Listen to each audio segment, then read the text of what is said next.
So I just watched this movie, Thank You for Your Service. It's a movie about this veteran coming back from Iraq, Afghanistan. Yeah, it was Iraq, and he's struggling with PTSD. And as you can tell, it kind of hit me hard. There's a scene in the movie where one of the guys comes back and shoots himself in the head.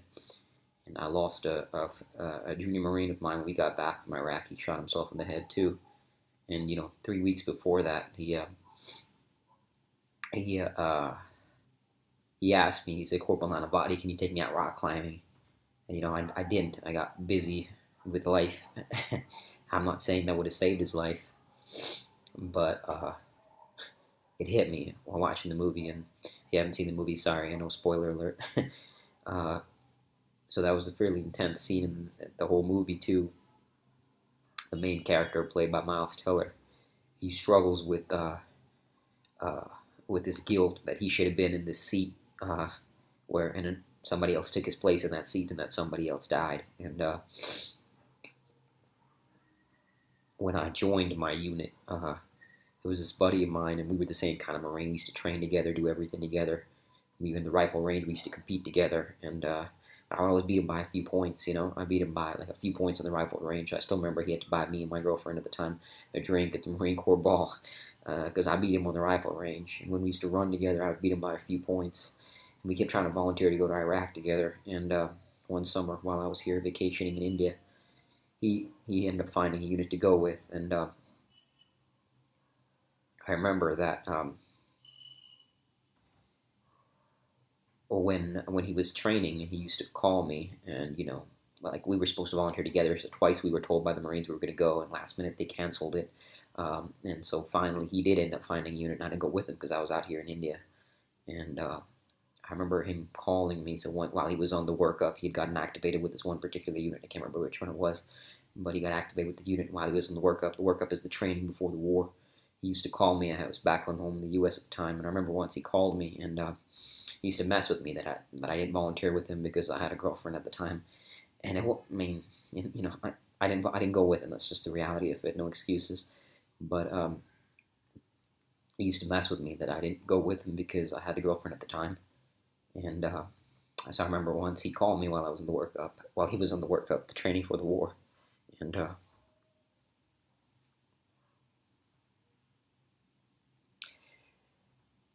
I was with my girlfriend at the time, and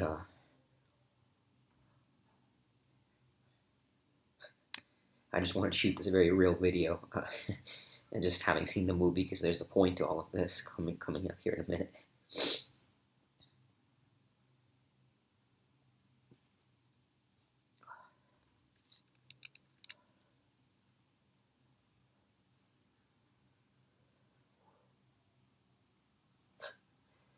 Sorry, I'm just making this as real as possible.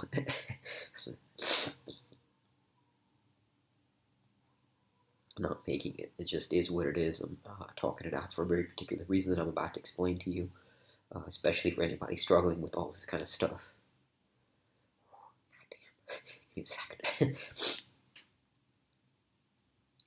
Turn the AC on. Getting kind of hot up in here. So he called me, and I was just standing with my girlfriend at the time, and I remember seeing on my phone, still looking at it, it said Neil. And I didn't answer the phone because I didn't want him messing with me. Obviously, it was my own stuff. I was feeling real guilty that I wasn't there with him. So I remember seeing Neil, and I said, you know what, I'll talk to him later.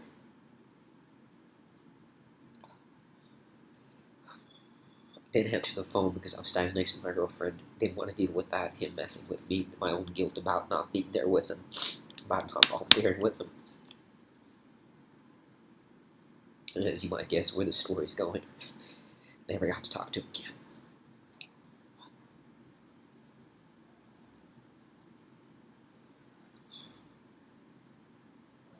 And in the movie, Thank You for Your Service, Miles Teller, he was supposed to go on this mission. And this other guy said, you know what, you take this day off, I'll go on the mission for you. And he sat in the same seat, and he got killed. So Miles Teller struggles, well, Miles Teller's character struggles with that that it should have been me instead of him, or it should have been him instead of the other guy. Sorry. Gross.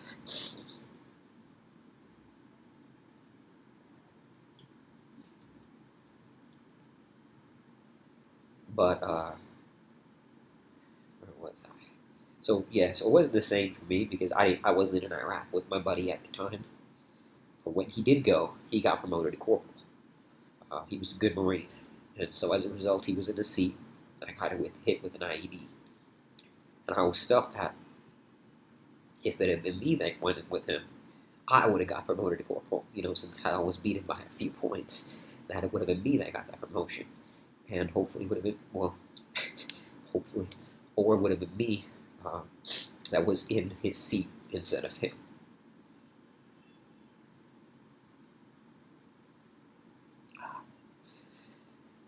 Struggled with that for a long time.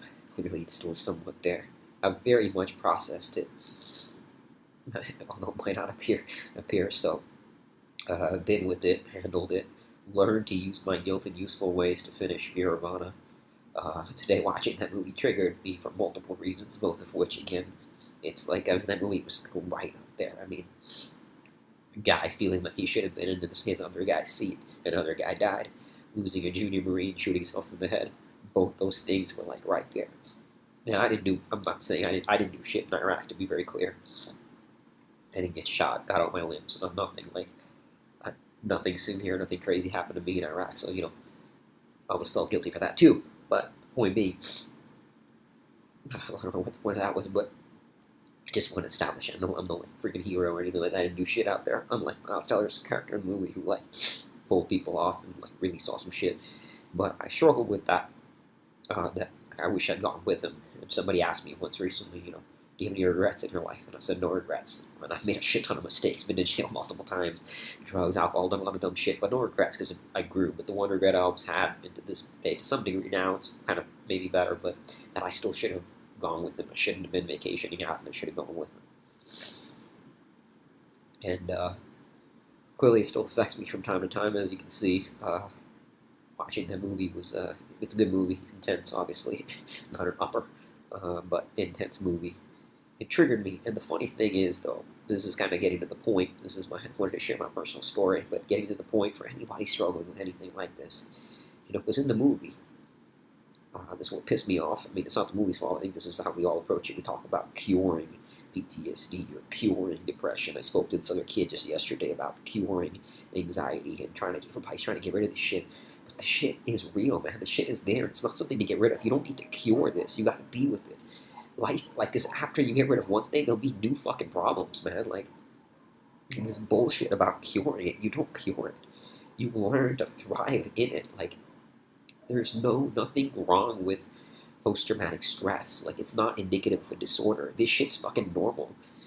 Anxiety, stress, fear, all these things are normal, and you don't cure it. You learn to be with it, because once you get rid of one, once you face it in one way, it'll show up in other ways. Right here, right? Like, I'll give you an example. I used to have this picture up on my friend. I don't know how to screen share it. Doing this right now. I'm just doing it. Usually I would have had my camera set up. Right now I was just in it, and I wanted to share it from while being in it instead of like talking about it later, because I thought it might be of value for anybody listening, anybody struggling with this kind of shit.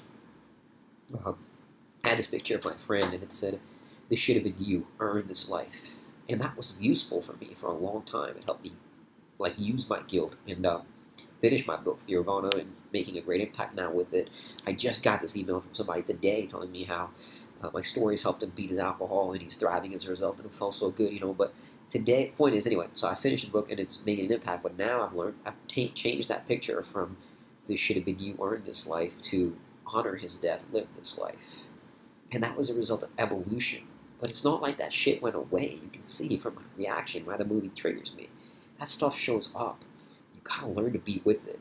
Don't try to eliminate all these things. There are no bad emotions. This is valuable. And the irony here is, this is the best part, I think, is after my workout today, I actually thought to myself that I haven't experienced this in a while. And I was like, okay, I need to experience it again. And I'll be like, and you're saying, why would I want to be in this? But there's so much value in this. I actually have, I'm going to show you, so I'm not just like talking shit here. I have a thing on my phone called like where emotions that I want to consciously practice. So I'm going to talk a lot more about systematization later. It's not the point right now. But I have all these emotions like sadness, joy, faith, guilt, anger. I don't know if you can see it. Yeah. Like, I have these emotions and I want to proactively engage these emotions because there's value in it. The intensity of this experience is goddamn beautiful.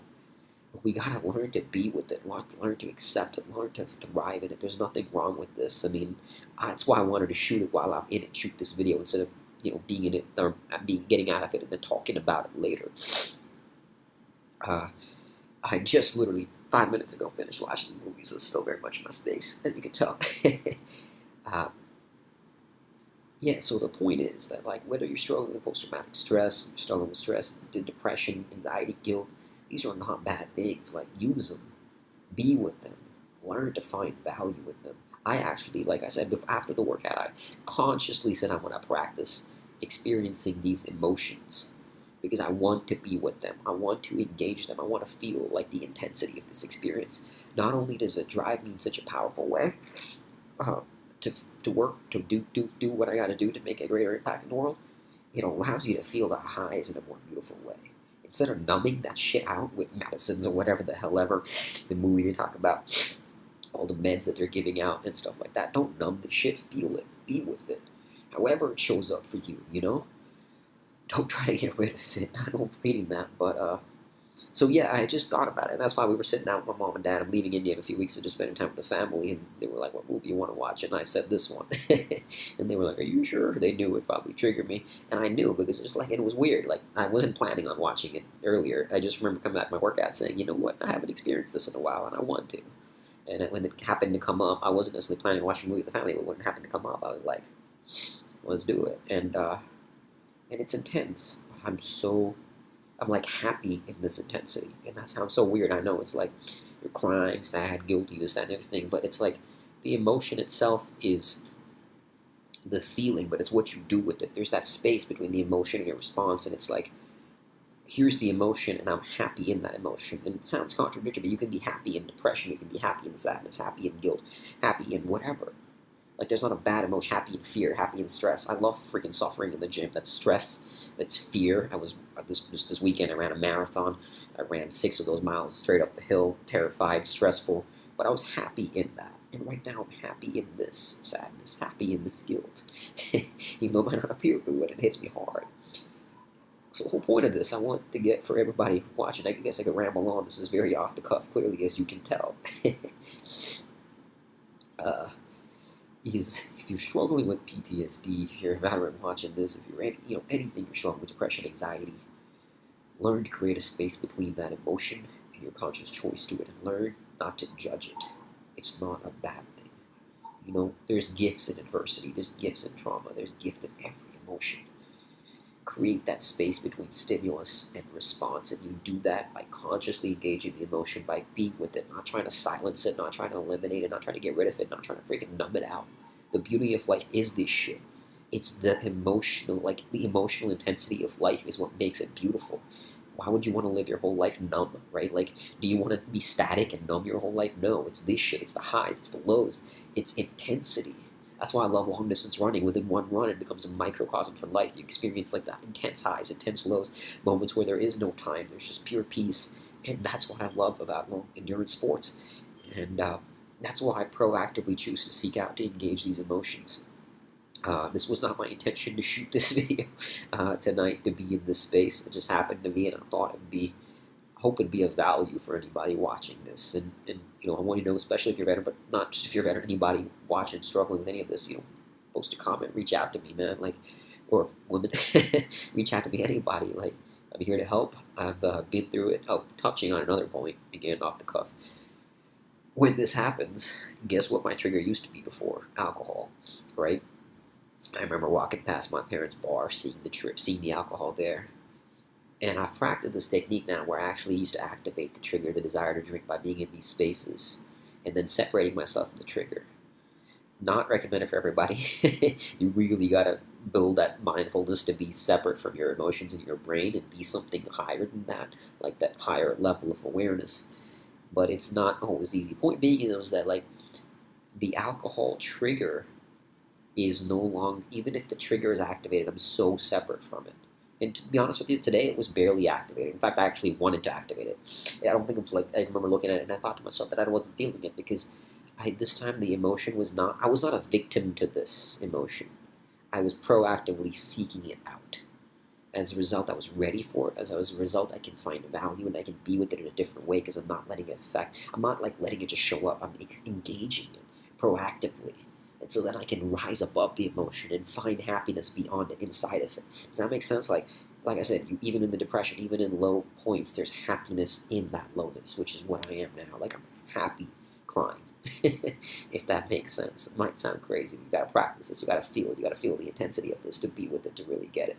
So the trigger didn't show up for alcohol, so I made it show up. Like I imagined myself drinking, imagined myself running away from it, imagined myself actually wanting to do that, like wanting to drink, because often I would in the past.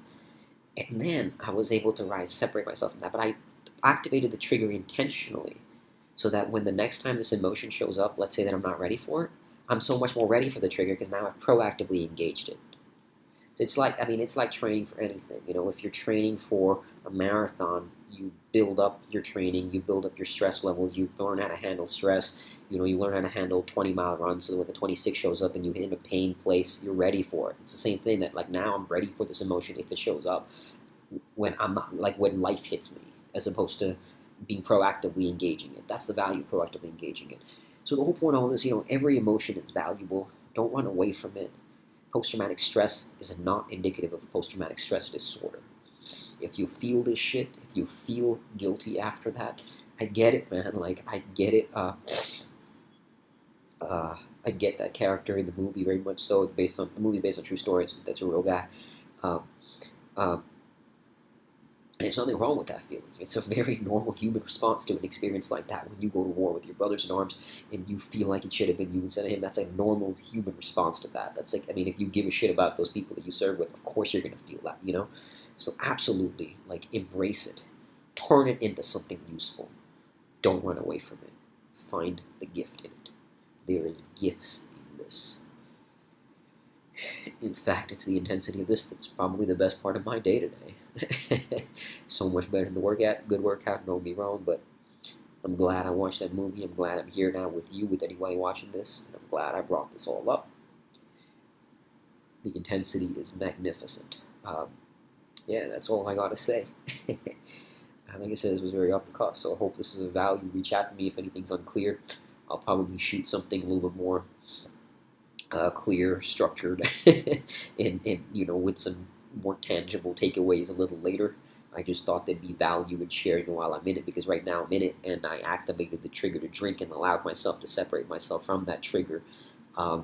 And I thought that'd be valuable to share because you can see that there's in it, and you can see that I'm smiling despite the tears. And I want you to see there's gifts in all your emotions, in all your depression, all your anxiety, in all your post-traumatic stress, in all your fear. There's value in that. Turn it into joy. You get to do that. I'll end on a quote from Viktor Frankl that if anybody's followed me for a little while has heard me say it. Viktor Frankl was the psychiatrist who survived the Holocaust in concentration camps, like tremendously amazing human being. And he says, between stimulus and response, there is a space. In that space lies our power to choose our response. And in our response lies our growth and our freedom. And the key point here is the stimulus itself is the emotion. That emotion, your thoughts, your craziness. I mean, we are not our emotions, our thoughts. We're so much more than that. We all are more than that. We get to be more than that every single day when we make the choice to be more than that. And we don't control what first shows up in our brain. Neuroscience has showed, talk a lot about that in other videos. You can see that. But the point is, we don't control our emotions when they first show up, unless we unless we proactively engage it, which is what I'm doing when I have these emotions. Emotions that I know are powerful for me, and I've written them down so I can engage them. So engage these emotions proactively so you're ready for them, so you can find the value in them, so that when they hit you, you're even better prepared for them, and then you can find the value, and you can create the stimulus of the emotion and your conscious response to it. So the stimulus of this emotion is my guilt, my sadness, sometimes even my regret, but there's a space between that emotion and my response to this is joy, is meaning, is value in this. It gives me purpose, it gives me drive, and I'm grateful for it. It's not always easy, but nothing worthwhile in life ever freaking is. The greatest things in life are hard. So seek out that struggle. It will transform you. In struggle lies salvation. All right. uh, that's it. I'll see you again soon.